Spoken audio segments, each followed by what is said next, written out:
प्यारे बच्चों, हमारे चैनल पर आपका हार्दिक स्वागत है।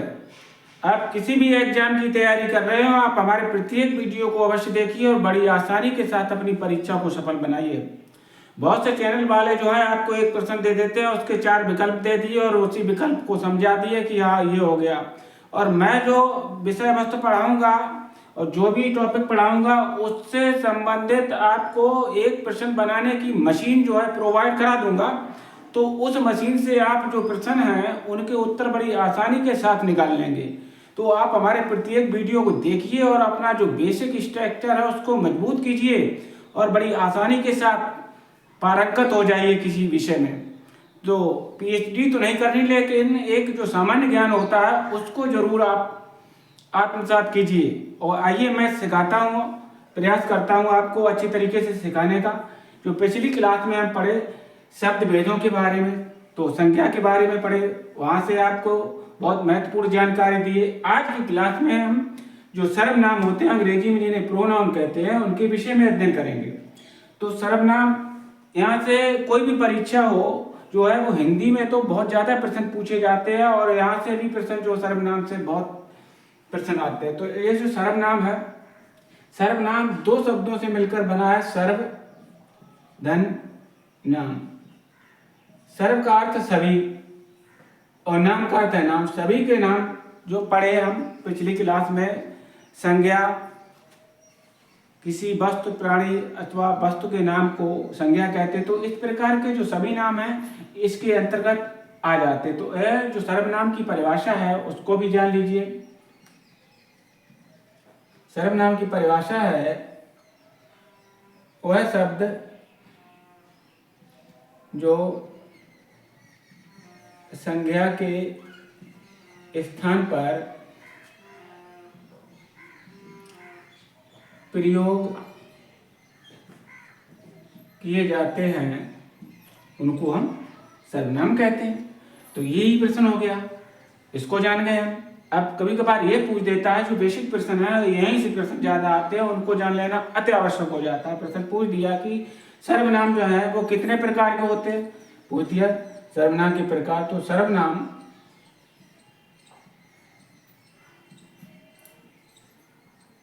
6 प्रकार के होते हैं। बात खत्म हो गई। ऐसा पूछा तो अब उसने पूछ दिया, प्रश्न दे दिया, उसके विकल्प दे दिए कि निम्न में से कौन सा जो है वो सर्वनाम नहीं है। तो आपको सभी सर्वनामों के नाम आने चाहिए। तो सभी सर्वनामों के नाम भी जानते हैं। ये जो पहला है हमारा पुरुषवाचक सर्वनाम, और दूसरा है निश्चयवाचक सर्वनाम, और तीसरा है अनिश्चयवाचक सर्वनाम, चौथा है संबंधवाचक सर्वनाम, पांचवा है प्रश्नवाचक सर्वनाम, और छठा है निजवाचक सर्वनाम। तो ये जो हमने क्रम बताए, ये क्रम कोई भी हो, चाहे छठा वाला दूसरे स्थान पर आ जाए, चाहे दूसरा वाला छठे स्थान पर पहुंच जाए, ये क्रम नहीं। कहने का मतलब है ये जो सर्वनाम है, सर्वनामों के इतने प्रकार हैं। तो इनको हमने जाना। अब बात करते हैं पुरुषवाचक सर्वनाम के अंतर्गत।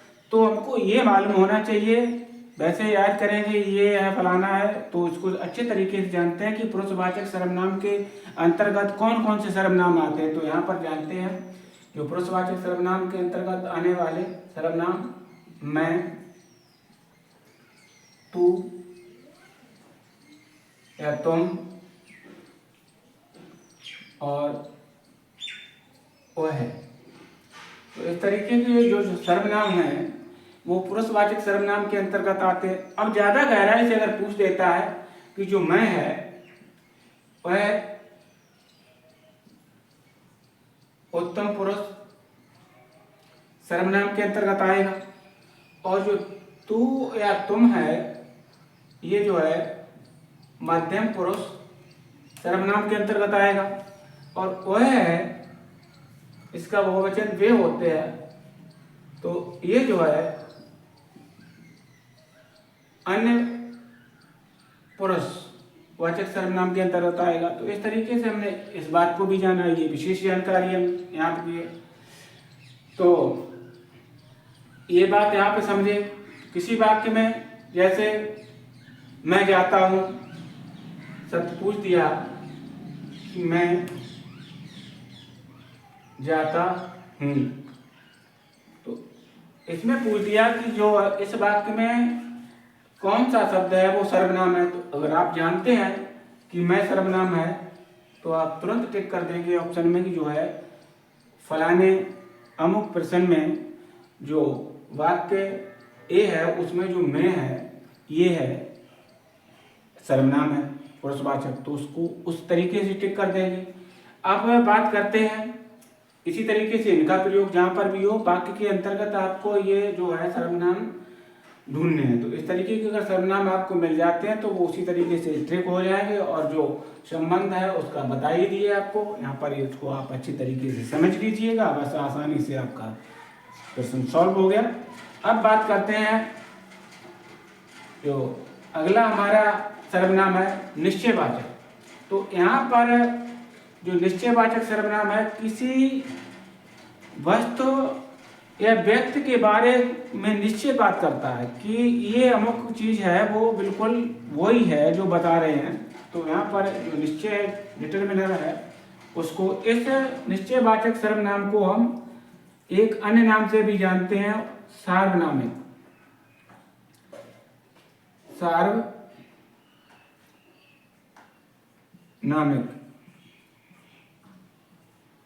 तो सार्वनामिक सर्वनाम आ जाए तब भी वही बात, और निश्चयवाचक सर्वनाम आ जाए तब भी वही बात। तो इस निश्चयवाचक सर्वनाम के अंतर्गत कौन कौन से सर्वनाम आते हैं?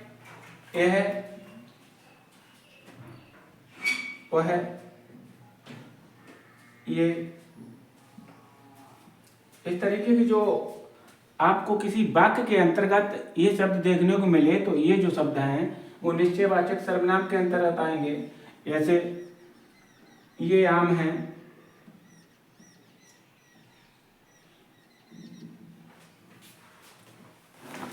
यह मोहन है, ऐसे शब्द में पूछ दिया कि इनमें ये आम है, इसमें जो है सर्वनाम कौन सा है। तो इसमें जो है ये जानते हैं अगर आप ये, तो ये जो है वो सर्वनाम हो जाएगा। पूछ दिया यह मोहन है, तो यहाँ पर पूछ दिया कि इस वाक्य के अंतर्गत कौन सा सर्वनाम है, तो सर्वनाम जानते हैं आप तो आप तुरंत कर देंगे कि हाँ इसमें यह है। पूछ दिया कि कौन निश्चयवाचक है, तब भी आप बता देंगे। अगर निश्चयवाचक नहीं दिया, सर्वनाम पूछा है केवल इस तरीके की वाक्य में जो दृष्टि हो रहा है आपको, तो यहाँ पर आप तुरंत इस तरीके का टिक कर देंगे। अब बात करते हैं अनिश्चयवाचक, जहाँ पर कोई बात जो है वो निश्चित ना हो पाए, किसी भी शब्द के अंतर्गत कोई बात जब निश्चित नहीं हो पाती है तो वहां पर अनिश्चयवाचक सर्वनाम होता है। तो अनिश्चयवाचक सर्वनाम के अंतर्गत कौन कौन से सर्वनाम आते हैं उनकी जानकारी होनी चाहिए। तो इस तरीके के आइए जानते हैं उन्हें भी। तो इसमें कुछ और कोई,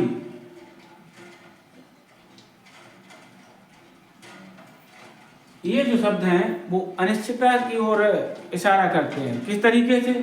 अगर मान लीजिए कोई चीज है, आंख में आपके कुछ पड़ गया, तो ये नहीं कहेंगे क्या पड़ गया। कभी कभार आ जाता कि भाई पता नहीं आंख में कुछ पड़ गया, तो आंख में कुछ पड़ गया, आंख में कुछ पड़ गया, ऐसा शब्द या ऐसा वाक्य जो दे दिया, ऐसे वाक्य में पूछ दिया आपसे कि इसमें जो है सर्वनाम कौन सा है, तो आप जानते हैं कि जो है सर्वनाम कुछ है, तो उसे टिक करेंगे आप कुछ सर्वनाम को। तो इस तरीके से यहाँ पर कुछ हो गया। इसी तरीके से कोई बुला रहा है, तो कोई जो है कोई बुला रहा है, मालूम तो है नहीं कि कौन बुला रहा है, तो ये अनिश्चितता का द्योतक है। तो इस तरीके से वाक्य के अंतर्गत इस तरीके के जो शब्द देखने को मिलते हैं तो उन्हें तुरंत टिक कीजिए और कह दीजिए कि हाँ इसमें ये निश्चयवाचक सर्वनाम हुआ। जान गए आराम से। इसी तरीके से अब बात करते हैं जो संबंधवाचक। तो संबंधवाचक नाम से ही स्पष्ट होता है, संबंध बताता है, एक संज्ञा का दूसरी संज्ञा से, एक वस्तु का दूसरी वस्तु के साथ संबंध जो बताता है। तो इस प्रकार के जो सर्वनाम है उनको हम संबंध वाचक या संबंध बोधक सर्वनाम कहेंगे। तो कौन कौन से हैं?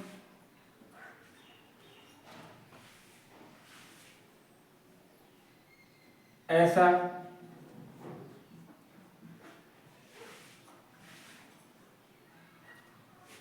वैसा,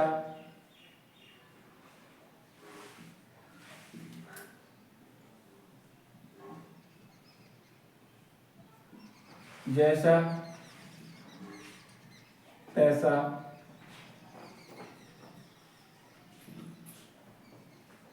जिसकी, उसकी,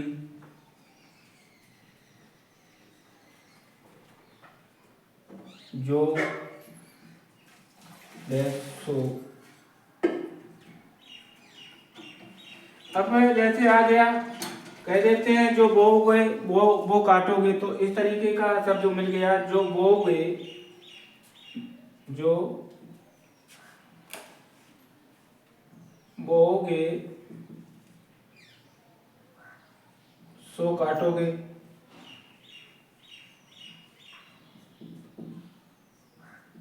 या जैसा करोगे वैसा भरोगे, हैं? जिसकी लाठी उसकी भैंस, इस तरीके के अगर शब्द आ जाते, वो वाक्य आ जाते हैं, और उन वाक्यों के अंदर ये शब्द आपको देखने को मिलते हैं और पूछ लेता है कि इसमें सर्वनाम कौन सा है, तो कौन सी परेशानी, आराम से जान जाएंगे आप। तो संबंधवाचक जो सर्वनाम है उनको भी हम अच्छे तरीके से जाने।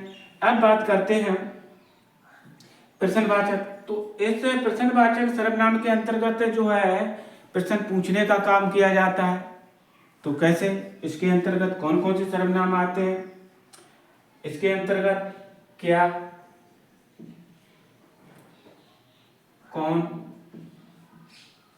अगर किसी वाक्य के अंतर्गत क्या और कौन शब्द आपको देखने को मिलते हैं, तो फटाक से आप जान लीजिए कि ये जो है, और पूछ रहा है कि इसमें कौन सा सर्वनाम है, तो यहाँ पर आप तुरंत कर दीजिए कि प्रश्न कर रहा है तो प्रश्नवाचक संबंध होता है। कि ऐसा कौन कहता है, क्या मैं अंदर आ सकता हूँ, इस तरीके के इनके प्रयोग में अंतर्गत कोई भी वाक्य हो, उसके अंतर्गत ये जो शब्द आपको देखने को मिलते हैं, और उसमें पूछ देता है कि इस वाक्य के अंदर कौन सा सर्वनाम है, तो आप तुरंत पता कर लेंगे इस वाक्य के अंतर्गत प्रश्नवाचक सर्वनाम है, ये प्रश्न कर रहा है। और पूछ देता है कि कौन सा सर्वनाम है, तब भी आप जान लेंगे कि ये सर्वनाम है। इसी तरीके से अब अगले सर्वनाम की बात करते हैं, तो अगला सर्वनाम हमारा निजवाचक। निज, स्वयं से संबंधित, अपने आप से संबंधित जो बातें होती हैं, वो निजता की बातें होती हैं। तो उस तरीके की अगर जो सर्वनाम होते हैं उनको हम निजवाचक सर्वनाम कहते हैं। तो आइए जानते हैं कौन कौन सी जो है निजवाचक सर्वनामों के अंतर्गत आएंगे। तो आप और अपने आप,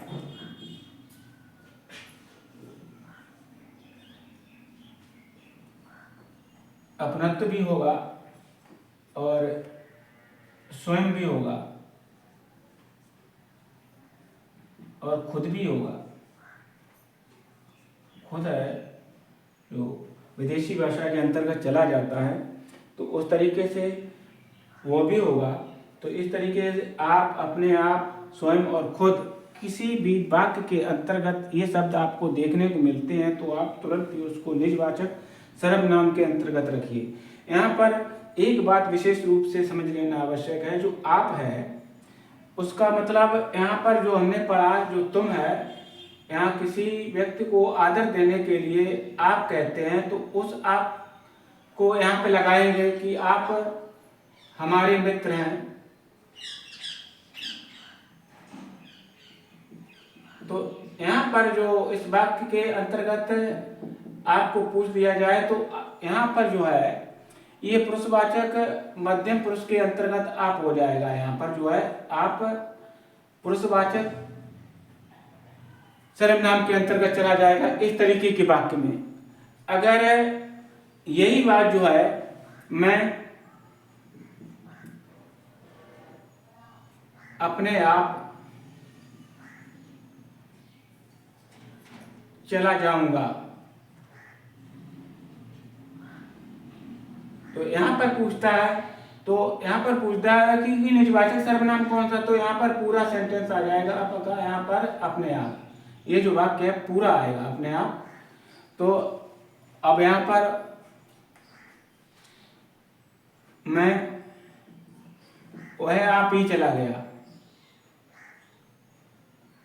या वह स्वयं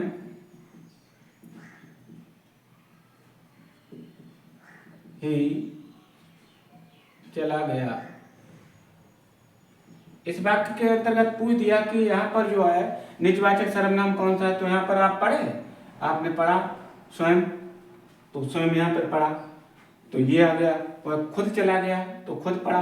जो ये जो है आपको ज़्यादा याद रखना है, निजवाचक सर्वनाम कौन कौन से हैं, अपने आप, अपने आप, स्वयं, खुद या अपनापन, इस तरीके के जो सर्वनाम हैं उनको आपको याद रखना और ये याद रखना कि ये अमुक सर्वनाम के अंतर्गत आते हैं। तो इस बात को भी हमने जाना।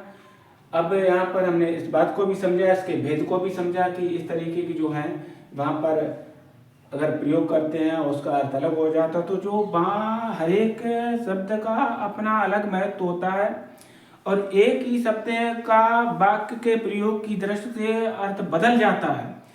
तो वो वाक्य में जब वो शब्द रखा होगा उसी समय उसका अर्थ लगाया जाता है, उसको आप स्वयं ही लगा लेंगे जब रखा होगा।